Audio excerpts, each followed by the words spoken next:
Hello, Barbara. Sorry, I didn't realize my screen was off. Let's go into live.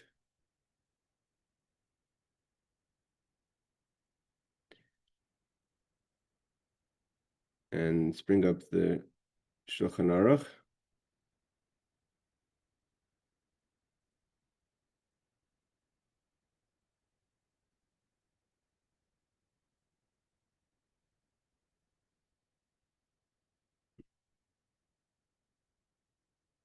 Here we go. Okay, everyone. Let's get ready to start. We're holding law number 21. Okay, so we're dealing with, I think we did law number 20, just a quick review. Law number 20 is that preparing salts and peppers for the food, um, preparing salts and peppers for the foods is permissible. But to break it, if you wanted to crush the salts and peppers, you have to use you can't use the regular tool. You have to use the end of the knife on the table, we said. Okay, that's what we're holding. Law number 21. Asur lachtoich bitzalim ushar yirakis eladavka samach. One is forbidden to chop up or cut up onions and other vegetables unless it's immediately before the meal. V'gam oz lo yachtem dak moed. And then we know there's the prohibition, which is toichen not to cut them very fine. So if you're cutting like really, really fine the onions and the other vegetables, that's a prohibition. We don't do that on the Shabbos, even if it's right before the meal. Let's see the footnotes, which will explain why. So we have footnote number 91. It says, the author indicates that unless it's needed for the meal, it is forbidden to cut them even in larger slices. That's the idea, because he says the cutting on the small slices is forbidden even for the meal. So the larger slices that he says is prohibited unless it's is a prohibition unless it's for the meal. Hold on a second. I think Barbara was trying to get on before.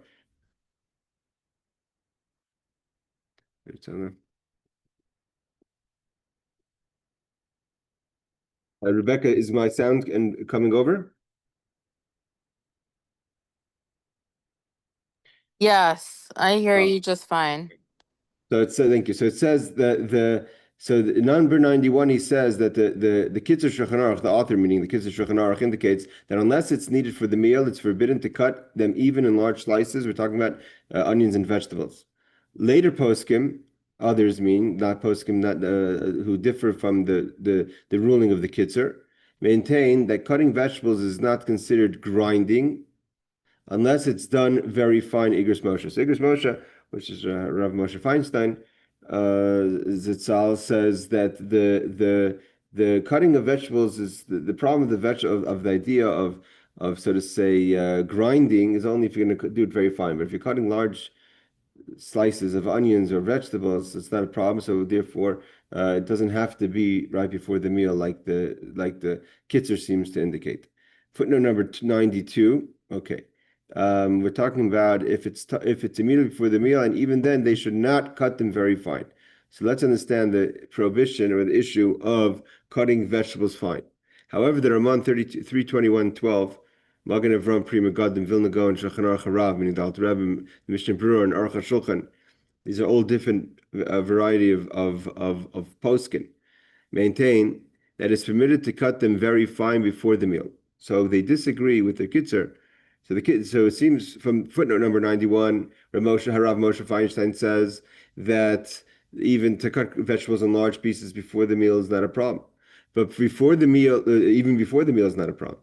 And now this that the Kitzur stipulates that even before the meal, one shouldn't cut very fine because it could be considered like with the prohibition of grinding on Shabbos. So the footnote tells us that other commentaries differ from the opinion of the Kitzur And included in that is the Ramah, Magen Avram, Pri Megadim, Vilna Gaon, Shulchan Aruch Harav, Min Dalt Rebbe, Mishnah Berurah, and the Aruch HaShulchan, that it's permitted to cut them very fine before the meal. Harav Moshe Feinstein ruled that even a scrupulous person, meaning a careful person, need not be machmir in this regard. It means you don't have to say, well, I'm going to be machmir, I'm going to be strict, according to the Kitzur Shulchan Aruch, and I'll cut the onions. Okay, so Barbara's having issues with the internet. I thought it was issues with our class. Okay, so the Ramosha Feinstein says you don't even have to be machmir to not cut them fine before the meal. However, this is valid only when using a regular knife. You have to remember something. There's a few concerns when it comes to Shabbos, doing things on Shabbos. One is the actual thing itself, is if it's permissible, and the second problem is how it's being done. This idea that we don't do that, we don't use certain tools, like we said in the end of last week's class, that when we grind or we smash the salts and the peppers, we don't use the regular tools used. It's uvdin dechol, so you use the back of a knife on the table, not the regular parts that are used for preparing grinding salts and peppers. So here he says that so when you cut the onion fine, it's Moshe Feinstein says they're using a regular knife, but regarding where have I lost my place? A regular knife. But regarding the use of a chopping knife specifically designed for chopping, so the Bir Halacha is not sure that it is permitted even before the meal, for it may be similar to selection boirer. The chopping knife could be in a way that's doing with borer, with a strainer, which is not permitted, even near the meal. I guess the chopping knife would be like that. Okay. Aruch HaShulchan 3219 permits using a chopping knife, but Rav Moshe Feinstein ruled that it is befitting to be machmer, if not necessary, if the necessity is not great, to use a chopping knife. I'm not, be honest with you, I'm not 100% sure the difference between a regular, I mean, obviously you're not talking about a butter knife. You can't cut onions with a butter knife. No one's referring to a butter knife. We're talking about a regular sharp knife or a specific chopping knife. So here, for instance, you look over here, this is definitely something you should not use on Shabbos, which they call here, this is the mezulana chopping knife. So here you see this is not a regular knife that you would use in the kitchen. This is specially designed for chopping. I'm not sure how this would go into borer, but this would be something that Moshe Feinstein would say you should not use on Shabbos. I'm not sure if they're referring to something like this specifically, or if or even a large sharp knife versus, let's say, a smaller sharp knife. So that has to be examined. Let's just finish to 93. He says, so that's regarding vegetables, onions and vegetables. But cooked meat may be cut with a knife into very fine pieces, even according to the Kitzur. Again, most opinions said, and Rav Moshe Feinstein says, one does not have to be machmer at all to not cut. Like if you want to dice the onions to go into the egg salad or the salads, what have you, we're not. Although the Kitzur says that we don't cut them thin, based on the ruling that most opinions, the Ramah, starting from the Ramah down to down further, including the Alter Rebbe and the Mishnah Berurah, say that it's not a concern before the meal. And Moshe Feinstein says even one who's trying to be machmer on Shabbos, means to be stringent on Shabbos, does not have to take upon themselves this extra to be, so to say, be careful. That's not required. However, Moshe Feinstein says not to use a chopping knife. Again, but then he says when it comes to meat, even the Kitzur Shulchan Aruch says if you wanted to cut the meat, cooked meat, not raw meat, because raw meat is obviously not. It's other problems. It's not ready for Shabbos. But if you want to take cooked meat and cut it into very, very small, fine pieces, for whatever reason, whether it's a dish or specifically for children to eat, etc., is obviously not a problem, even according to the Kitzur Shulchan Aruch. So again, a chopping knife. Again, I don't know if you just mean because that chopping knife looks like a salad chopping knife.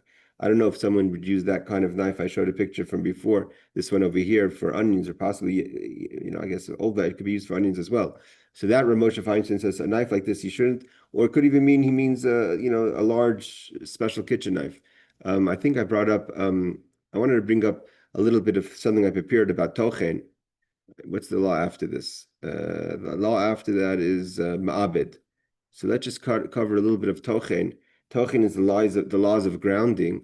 So tochen is prohibits breaking down a substance into very small pieces to prepare it for new use, like grinding wheat into flour. So the fundamental problem of grinding is when you have something that's in one form, and when you grind it, it changes into another form. Wheat kernels on their own, you can't use it for bread, for baking, anything like that. It's a kernel. You could, if you want to use it as for something that you want to use to cook, is one thing.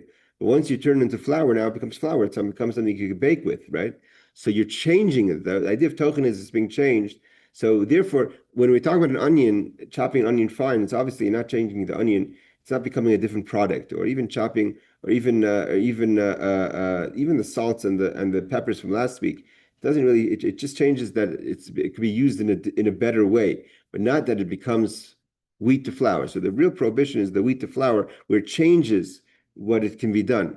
While tochen originally is referring to grinding grain, cutting vegetables very finely, it's considered a rabbinic form of tochen. So the question that we have here in the Kitzur is the rabbinic prohibition of cutting things finely, which would be in the case of vegetables. So vegetables, you can't exactly compare turning vegetables into diced vegetables into as you would turn kernels into flour.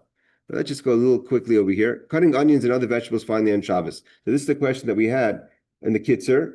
And we mentioned in the footnote that the Alter Rebbe and others say that before the meal it's not a problem. According to the Alter Rebbe, Shulchan Aruch and Rav, cutting food in small pieces is allowed if it's for immediate use, like we said. In other words, next to the meal, or to serve shortly. Obviously, this we talked about how next to the meal does it have to be, and it's done with a regular knife and not a grater, which then would be, or a special chopping tool. So, like I showed the picture before, would be that special chopping tool.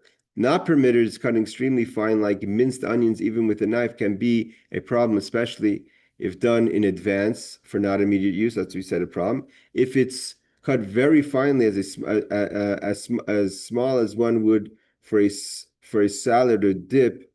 Again, this I'm not sure this is accurate. This last part over here, because we said before that there's no problem. It seems like Moshe Feinstein, there's no problem at all to be machmir on cutting it really, really fine. I think what he means really, really fine is you could almost liquidize it. So it could go in, it become really runny to go into some a salad dip. But I don't think that's accurate over here in this last footnote.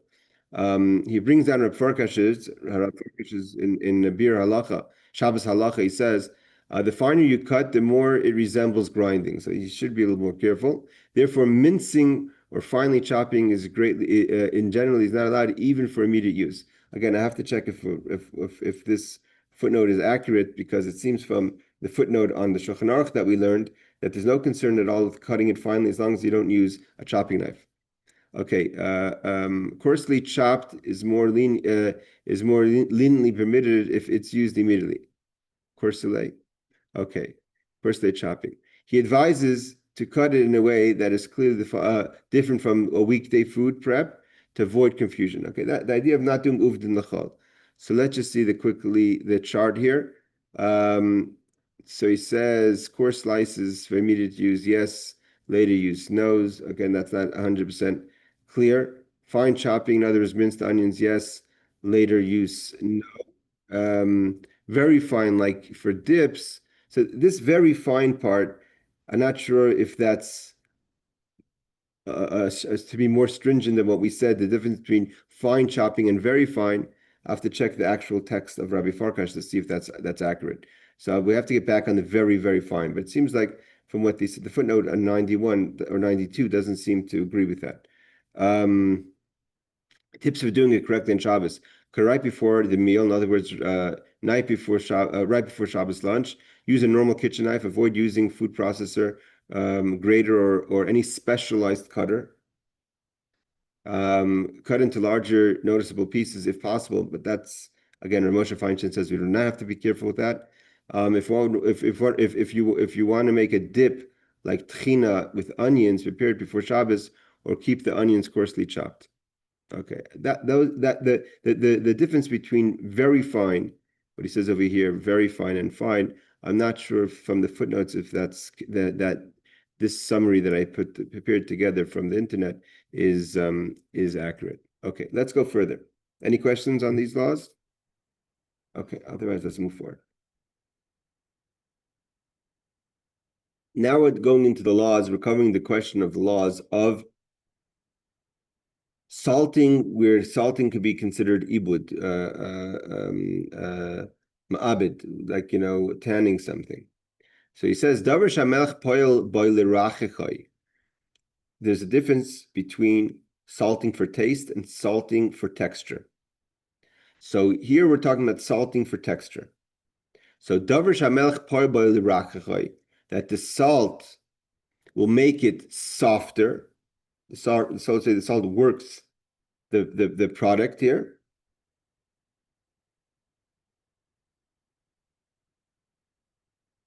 Okay. I'm just going to tell Barbara. Oh, here we have Danny Levy's here. We tell Barbara maybe she should just watch it on YouTube. Hold on.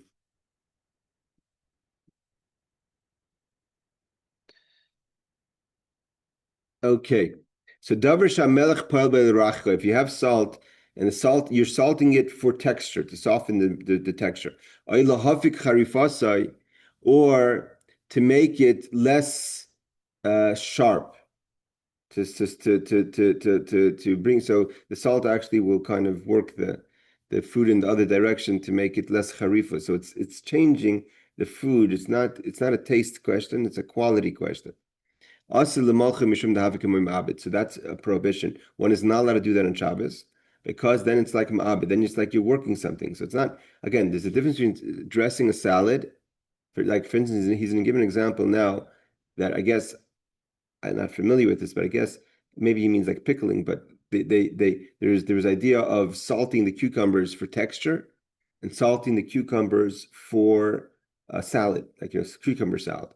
So he says v'chein asher limloich gurken chayin.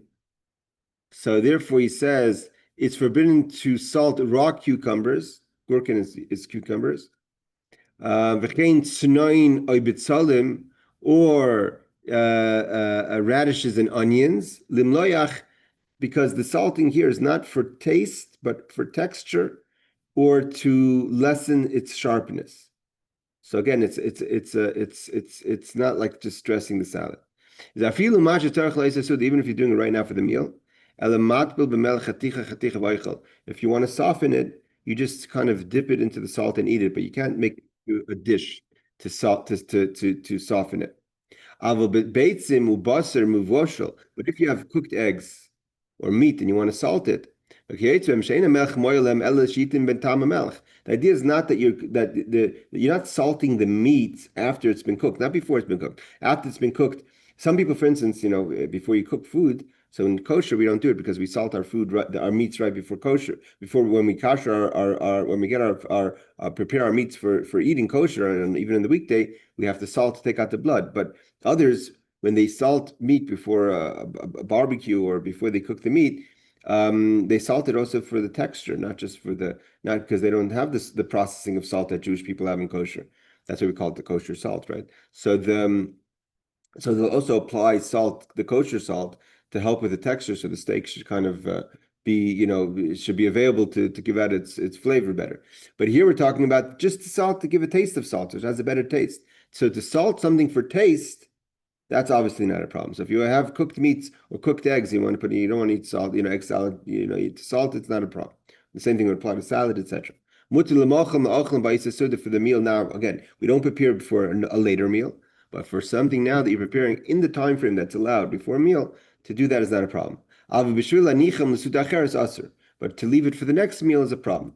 So again, here we're not talking about, for some reason, it seems like, and I'm not familiar with this, but it seemed like that there was an idea of salting the cucumbers for the texture. So the salting the cucumbers for texture or to lessen the sharpness of the onions and the radishes, that's not permitted. But you could either just dip it in, he says that's okay, or if you're doing it just for seasoning of salt, that's okay as well. We're going to learn like he to make cucumber salad that has other liquids, whether it's oils or lemons, etc., or vinegar. So then it's just a salad. It's different than if you're going to try to change the texture of the cucumbers. Let's see, 94. The rule encompasses any change in its nature, such as hardening, turning it harder or softer, etc. 95. Tanning hides is an av melacha. Means that's the salting of the hides. Salting food, as described here, is a shavus, rabbinical concern. So here's a shvus. It's a rabbinical. It's not a malacha, but it's a shvus that the rabbis say is a byproduct of ma'abed, of tanning. 96. So you could dip it. You can't salt it, but you could dip it if you're doing it for texture. Salting more than one at a time or letting them remain in the salt are situations associated with ma'abed, tanning, and are prohibited. But just to dip it in quickly is not a problem. 97. Again, seemingly if you're dipping it quickly, it's not about texture, it's about taste, but I guess. He says 97 is eggs and meats that have already been cooked. It's forbidden to salt raw meat, even if it will spoil by not salting it, says the Magen Avram. Again, there's obviously other problems here. If you're salting the raw meat for a later time, then it's not only about the salting, it's about preparing meats for another time. But doing something for preparation is not a biblical prohibition. Here, if you're salting it, so it should then to maintain the food, that it should stay fresh, it should stay edible, is more stringent, is a more concerning prohibition. And of course, it's forbidden to salt them for another meal. Okay, so let's remind ourselves here. So salting for another meal is like this. The author rules like the Shibbolei Haleket and the Gaonim and Taz and Magen Avram. However, the Ravin and Eliyahu Rabbah and the Vilna Gaon permit salting the foods for another meal. So this idea of salting for another meal, if it's for eating in another meal, not to salt to soften the texture. So there are those opinions says that you can salt for another meal, to be eaten on that day, but it has to be eaten in that same day. They hold that it's forbidden only when it's done for a meal to be eaten after Shabbos. The Mishnah Berurah relies on this opinion in case of hot weather, when it will spoil if not salted, for even the Taz permits it to be salted for another meal on that Shabbos. So on the Shabbos itself, so kind of there's sway, there's a little room in scenarios where, again, there's we said before that salting to prevent the spoiling of the meat is different, because meat, it's really ma'abed, it's working the meat. But here, salt, just seasoning a salad so the vegetables should hold in hot weather, kind of there's a little bit more lean. There seems to that the Mishnah Berurah holds is more sway, there's more leniency in this case. Okay, now he says like this. Ein limloach. Again, any questions, please cut in. Ein limloach biyachad harbe poilin vikitnios. One should not salt large quantities of cooked beans and legumes, whatever. Kitnios is kind of beans and stuff. Even if they're cooked, because the beans are hard. And here again, it's the same idea. You're fixing the texture, so to say, by salting them. And here he's of the opinion that even to eat them right away, the Kitzur says it's the same problem that we said before on top of the cucumbers. So 99, he says, if they were cooked in their shells, for they benefit being softened by the salt. Again, the Taz says that if the kidneys or the pollen, the beans or the peas have been cooked in their shells, and when you take them out of the shell, you put the salt on them. Or if you salt them in the shells, I guess that helps in the texture. That's a problem on Shabbos of Ma'abed. Again, it's a byproduct of tanning. However, now he goes into the salads. Salat, which he calls salad gurkin, which is a cucumber salad. It's a very Jewish dish. Comes up in halacha a lot of times. The cucumber salad that I don't know if everyone's familiar. I'm not sure if it's Ashkenazi or Ashkenazi and Sephardi. but it's definitely an Ashkenazi dish. That the dish of cucumbers, onions, and a little bit of salt and vinegar. So the salad, he calls this the cucumber salad versus the hard cucumbers that are being softened. I'm not familiar with what those hard cucumbers are. Maybe he's talking about the, maybe he's referring to, but kishuim is not cucumbers. And I thought maybe he's referring to a squash. But either way, where he says, or other relishes made of onions, etc. Before the meal, you could salt it. Since you put in right away oil and vinegar, the salt is no longer so strong, and the fear that the salt will work the cucumber to make it softer is not a concern because it's being balanced, offset by the oil and the vinegars. But it's forbidden to leave them stand for a while, even I guess in the oil and the vinegar, because again it softens it. The dish as I know it, and my mother made it, my wife makes it, and my grandmother's made it. The cucumber dish is this. Some people actually salt it like really heavy. And maybe that's what we're talking about, but it's a pleasant, it's a nice salad that we eat with an oniony kind of texture. All right, he doesn't have much comment on this. It's based on the same idea that the salad to season a salad is not a prohibition. Now we're going to go into the law of boina, building. Building obviously is not allowed on Shabbos, but building could also be. We said even making ice on Shabbos is a byproduct of building. It means you're making something. So he says isur boina. The prohibition of building. Shachan b'meichel also is applicable to foods. Kigoin, for instance, hamagabin gvinoi shemedabik peiris u'mashav oisan. So it gives an example. It also applies to foods such as making hard cheese. So you're turning the milky into cheese, or arranging fruits in an orderly fashion. U'mashav oisim shiyi yofin, that they should be nice. L'chein kishachoitchim v'tzalim im beitzim, oy im cholav midog maluach herring yesh lizar shleil hashvoisin liaftan. So therefore he says, when cutting onions for eggs or for creamed herring, you should be careful not to shape them and decorate them. So you have to be careful when you, when you, it's kind of turns into frosting or a spread. Be careful because that's a form of baina. Let them kind of to smoothen so much really out to kind of build a structure. On Shabbos is there's a prohibition against it, so we have it more choppy or more unkept than we would maybe during the week. And he says, look in the Magen Avram Siman Shin Yud Tes Sif Katan Yud Ches, or Siman Shin Yud Tes Sif Katan Yud Ches, and Shemem Sif Katan Yud Zayin. Okay, let's see what the concern is over here in footnote number 100. Building, right? He doesn't go into more details than that. Okay, now we're going to go into the question. I brought up a chart. I created a chart for that as well. The question of washing dishes. It's not simple. There's a few concerns with washing dishes. One is the concern of the boiling water on the leftover food on the dishes. The effect the boiling water has, and that if you're using boiling water.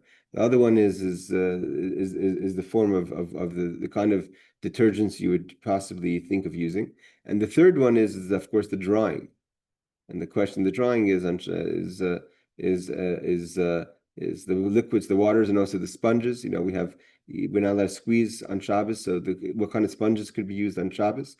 We have those who know that you could buy special Shabbos sponges that they're effective, but they don't hold water. So you can find those online, the Shabbos sponges or Shabbos scrubbers. And then you have, of course, the question of cleaning up your house on Shabbos for the weekday, like putting everything away, washing dishes, let's say after your Shabbos lunch meal, for just to tidy up the house, if that's a problem of preparing for Shabbos for the week. So there's a lot of questions when it comes to the washing of the dishes. So let's see. It says like this: when a person he uses the word boiling water. Obviously, the question is, what does it mean, boiling water? what's the level of boil? We learned already the question what's the source of the water? If it's yat so ledes, if your hand can't touch it, it means you create, let's say, obviously not putting your hands in it, but in a way that you would, is it boiling to the level of boiled? Obviously, you're not allowed to boil the water on Shabbos. You're taking pre-boiled water. And then again, of course, we know there's the concern, of using your sink for hot water, because when you use their sink, even if the water that you're using now is boiled before Shabbos, but by using your hot water from your sink on Shabbos, if it's not set up properly, so then fresh water comes into the boiler, and you're causing that the boiler should go on Shabbos. So that's why we don't use hot water on Shabbos, unless it's in a dude or something it's all contained, and it won't get refilled on Shabbos. But we'll go into that in a second. So when you have boiling water to wash your dishes, don't pour directly the boiling water onto the vessels. First, fill up a larger washing bowl receptacle, either your sink closed up or something. Put the water in, so the water now would be in a klisheni already, and then place the vessel, the dirty dishes in that bowl or closed up sink, right? So there's a difference if you have the boiling water, you're pouring it directly on, which we say iri kli rishon, or if it's going, or even iri klisheni, or if it's being put into the receptacle and you're placing the dishes inside. We'll see in a second footnotes why. You have to be careful with using the kind of cloth or sponge that you would clean the dishes with. The concern here is squeezing out the water. A special smartut is a special kind of cloth, again, the Shabbos cloth, that wouldn't have the concern of squeezing. So again, you could find those online, the Shabbos sponges. They also have, like, it used to be that they had just like a kind of a rough thing, but today they even have like something my wife has. It's a sponge, but not a sponge. It's like, it looks like a sponge, but it kind of doesn't. There's no squeezing. You can't squeeze water in or out of it. So she'eni makbid smartut, which is like really smartut, really is considered a shmata. But he says she'eni makbid el l'seichte gam b'chol. You would never squeeze it out even during the week. There's something that you wouldn't squeeze out during the week, you can use on Shabbos, but if something that during the week you would squeeze out, and here it's Shabbos, even if you're trying to be careful, better you don't use the sponge that you would squeeze out during the week. Then he continues, when it comes to glass, and I believe over here the concern is the glass of shining, using a special detergent for cleaning glass versus other vessels. Certain kind of detergents, which could be a problem on Shabbos. We'll see in a second. And the third thing is that you can't clean any dishes unless you need those dishes on the Shabbos itself. With regard to immersing dishes on Shabbos, means, before we use a dish, we put it in the mikvah. Those will be discussed in the laws of Yom Tif in chapter number 37. Okay, let's see the footnotes over here. So one should not use the dishes. We don't pour the boiling water directly on the dishes.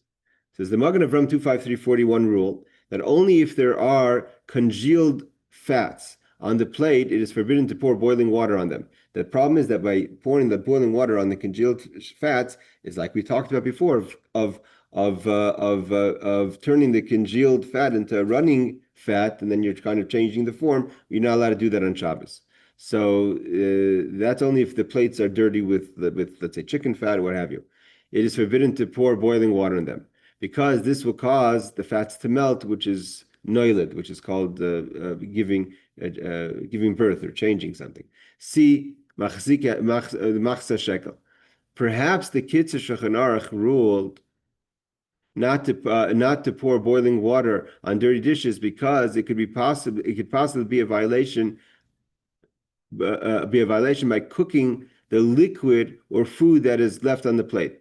The source of the Kitzur Shulchan Aruch is the Chai Adam. So he says that although the Magen Avraham says it's only a problem of congealed fats, but we learned that there's a problem of bishul achar bishul on liquids. So even if, let's say, you have kosla, right?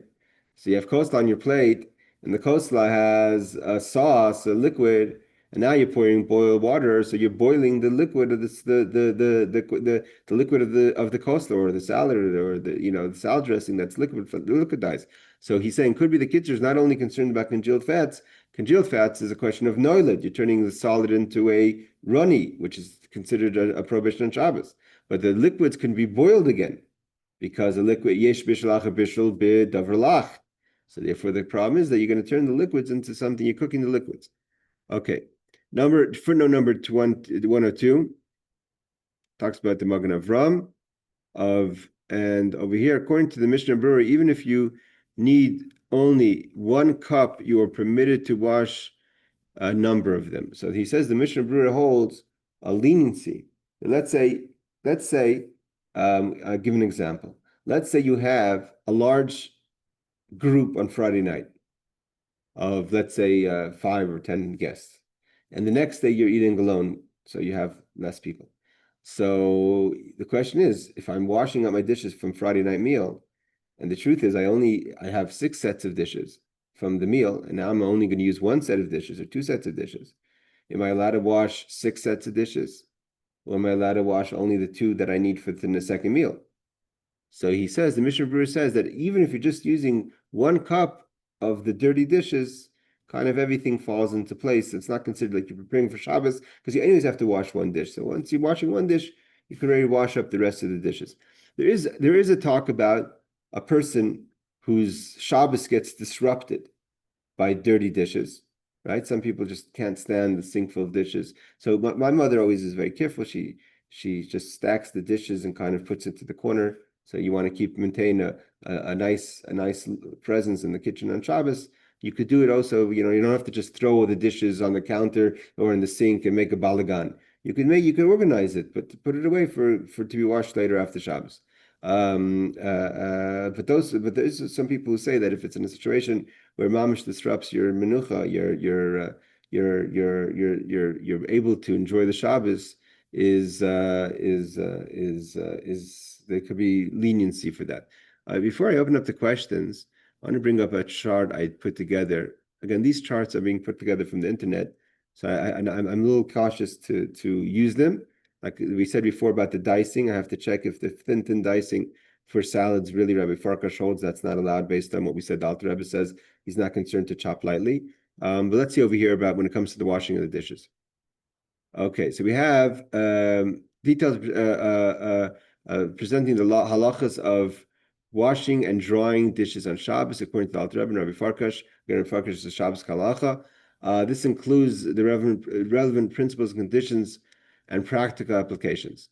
The general principle: washing dishes on Shabbos is not inherently forbidden. However, it must be done in a way that does not violate any melachos forbidden Shabbos labor, such as borer, selecting, malbin, like laundering, which we talked about the detergent, uvdin the chol, or weekly activities.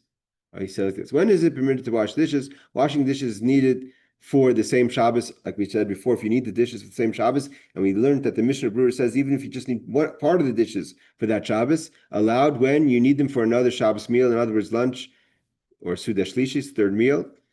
You want to keep the kitchen usable and clean for Shabbos. So this is what I talked about before, that if some people feel that the Shabbos, you can't continue, it disrupts your Shabbos by leaving the dishes, you don't have a way to put them away nicely or in the corner. So then there is leniency to say to clean the dishes. The Alter Rebbe in Aruch 323:6, washing is permitted when the dishes will be reused on Shabbos. Rabbi Farkash and Shabbos Kehilchatah, volume 1, 12, 11, 1, permitted even if reuse is not immediately, as long as within the same Shabbos. Again, you don't have to wait till before the second meal to wash the dishes. In the first meal, you could even wash it Friday night if you so choose, because you're going to be using it for the next meal. May not wash extra dishes just in case, unless you truly plan to use them. Again, I have to check if Rabbi Farkash actually says that, or if there was a misunderstanding in his ruling, because we said clearly the Mishnah Berurah says there's leniency to use, so to say, 1 dish and need 1 dish and wash the rest of the dishes. Okay. Washing dishes not needed for Shabbos, not allowed to wash dishes for after Shabbos, especially if you're washing dishes for after Shabbos to help your Matzah Shabbos plans, right? Let's say you want to go out on Saturday night. and you had a large meal, second or third meal, and you don't want to, you don't have time on Motzei Shabbos on Saturday night to wash the dishes because you want to run out, you want to run out to the Motzei Shabbos activities. That's for sure a problem. Because here you're not just, you're literally trying to save time for Motzei Shabbos and using the time of Shabbos that's supposed to be used for Shabbos. That's for sure a problem. So he says, if dishes are only for Motzei Shabbos or next day, use is considered hachana. You're preparing for the weekday, which is forbidden. The Alter Rebbe in 302:10 prohibits preparation for after Shabbos, even if it doesn't involve malacha. Means even if something's not, you're not actually doing a prohibition, right? There's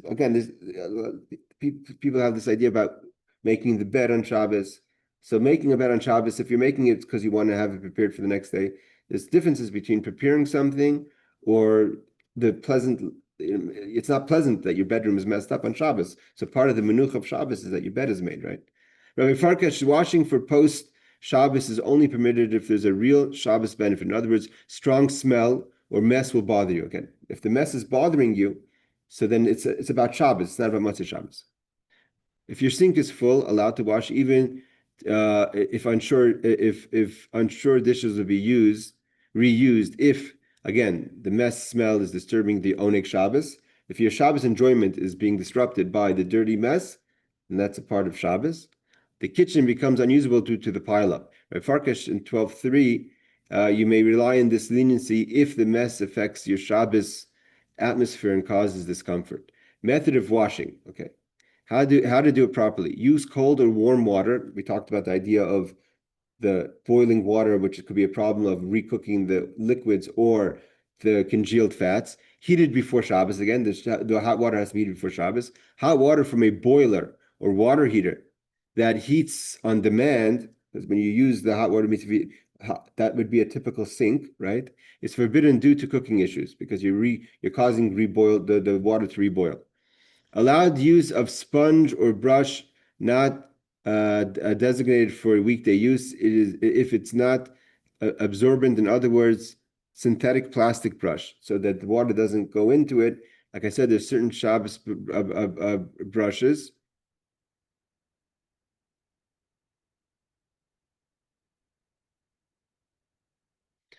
What is forbidden, this should be down here, is using a regular sponge or cloth that absorbs water. Because of schita, the question is squeezing, a form of malbin. When you squeeze it out, it's a kind of whitening or dyeing of the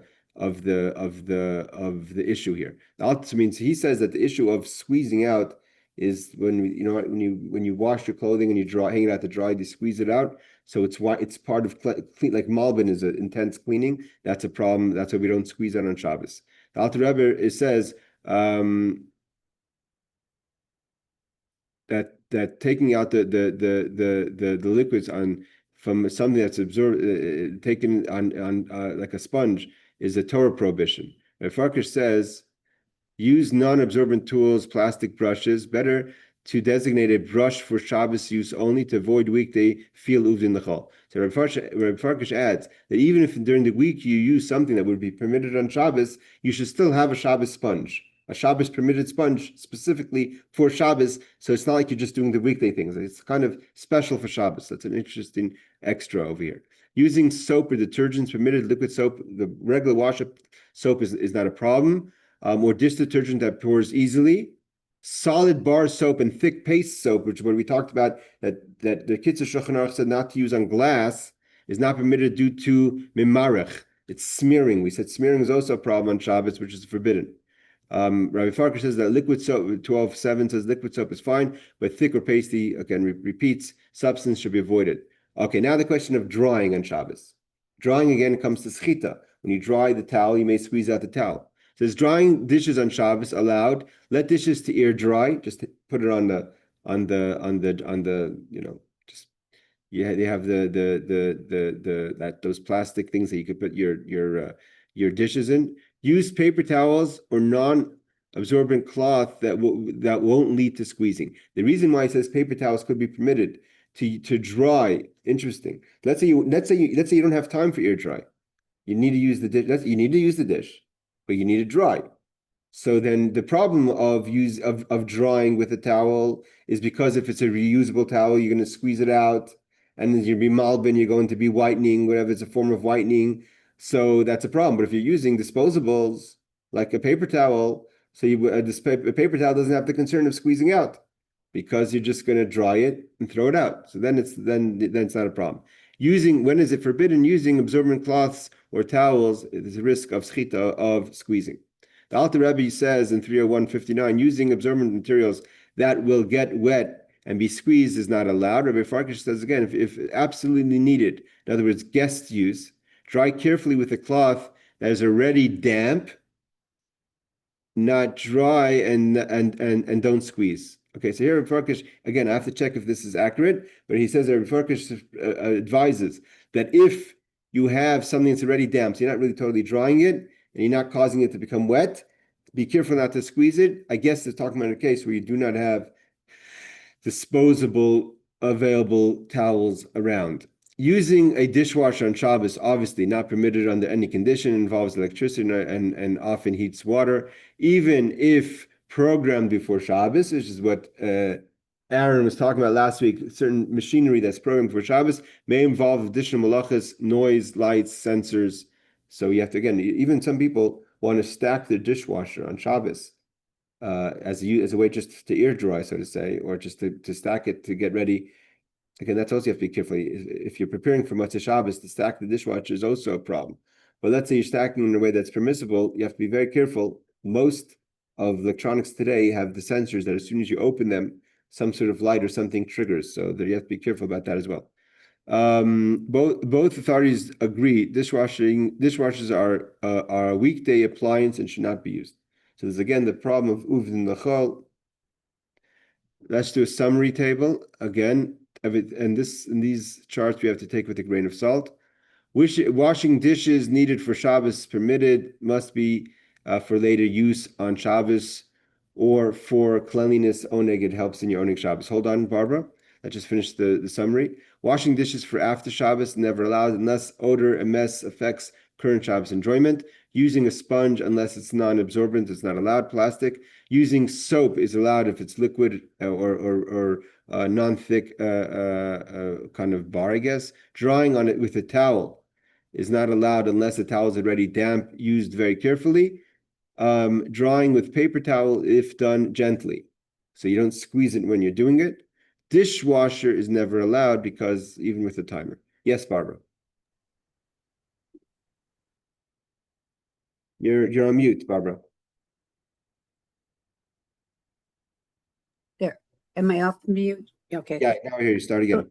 Okay, my question is, just a second. I was having to listen with my phone, so I need to end live listening because I couldn't hear you too well.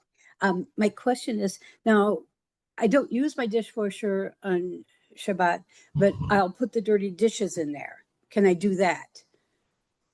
As long as I don't run it. Okay, so let's understand a few things. If the dishwasher has no electricity sensors on it when you open it, a lot of the modern ones today, as soon as you open it, if you look somewhere on the machine, a light will go on, getting ready for use. Now, I'm talking about like the newer ones, at least the ones I've seen. So you have to make sure that those sensors don't kick in. Then you have a problem opening the door or closing. Okay, so long as I have it emptied and nothing's on, because like if I use it and I haven't emptied it, taken the dishes out and put them away, then the minute I open it, something's going to happen. But if I've unloaded it and it's empty, then there's nothing. So that should be okay. So it's only okay if the reason is tidiness and it disrupts the Shabbos. But if you're trying to just save time, so you right after Shabbos you could kick in the pod and turn on the dishwasher, so you don't have to wait, because you say, oh, I have 50 minutes now, I might as well load the dishwasher. That's not allowed because then you're getting ready for Motzei Shabbos. And you have to be careful. But if it falls under the disruption of your owning Shabbos, and this is the way that you're going to feel, your mind will be at rest that your house is cleansed. So you're not doing it. It's not about Motzei Shabbos. It's about now. That's the point. It's about now. It's not in the way of uvdin lachol. So stacking the dishwasher in such a way, again, in the way that you're allowed to stack the dishes, if that's the case and there's no sensors and all that, it'd be permitted. If you're doing Okay. it to save time and if you're doing it to hasten the cleanliness and it doesn't disrupt you, or you could put it away in other ways without loading the dishwasher, so then it's more of a challenge.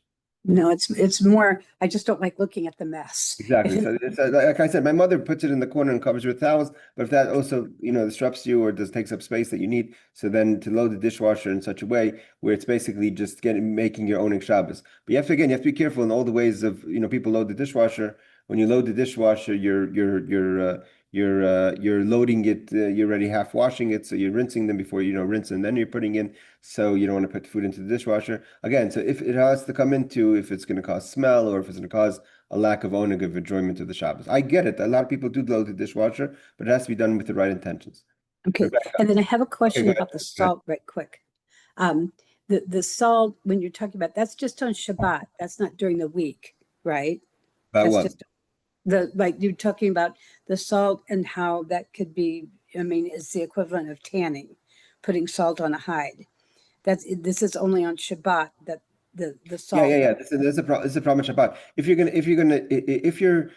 Again, the basic breakdown of the laws of the salting was taste is okay. That's not a problem. The problem is when it becomes a texture issue. When you're trying to Okay. protect the texture or to soften it, so then it becomes a question of using the salt as a way of ma'abed of working the material or Okay, thanks, Rabbi. Sure. Rebecca, you're on mute. Yeah, hi. Like, what is the right way to clean the counter? Because, like, I thought you're not supposed to, like, let the paper towel absorb water.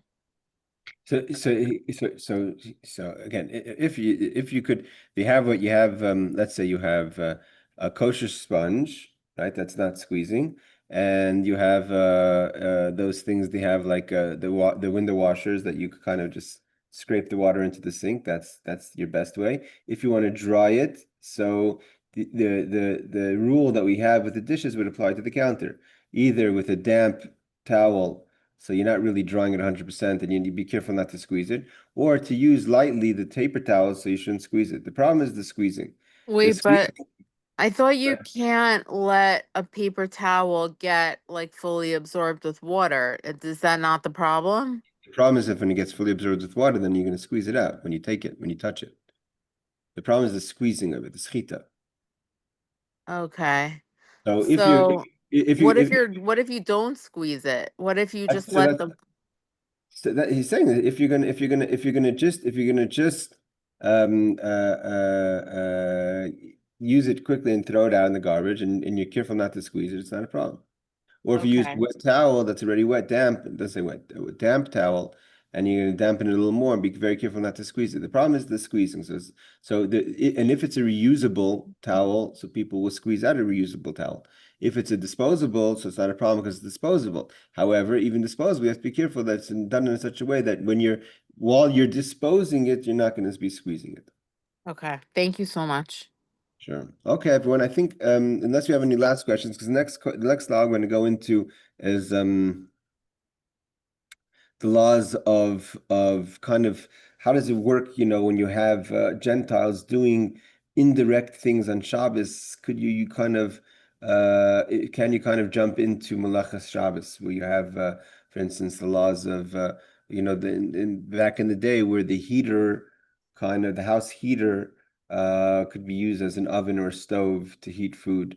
So could you put on food before the Gentile puts the fire in the heater for heating reasons, etc.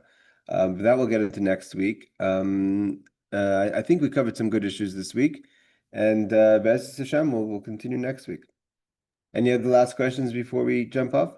I have one last question because I Go ahead. just jumped on Amazon to look for a kosher Sponge? sponge, and they have kosher Shabbat scrubbers. Can those Yeah. be used? It says they're kosher. Yeah. How does it look? It looks like a. It looks like a. It looks like a. You're talking about like the. Like is it a, what are they called, the still wool? Still wool or? It doesn't look like steel wool, but it's looks like nylon or something. If it's permitted, if it's kosher, properly kosher, then and again, there's no concern of schita of squeezing. They exist. There's plenty. There's different types. You have handheld, look like these little handheld with hard plastic. The idea, the plastic doesn't absorb the water, right? So if you have a plastic based sponge, so you're not getting, even if there's water kind of dripping out, that's not squeezing out because the water is not being absorbed into the plastic. Okay. All right. Thanks, Rabbi. Really appreciate it. You're welcome, everyone. Thank you so much. And again, learning laws of Shabbos is always a bracha. Laws of Shabbos brings bracha to the house. So good Shabbos, everyone, and take care. We'll see you next week. Thank you.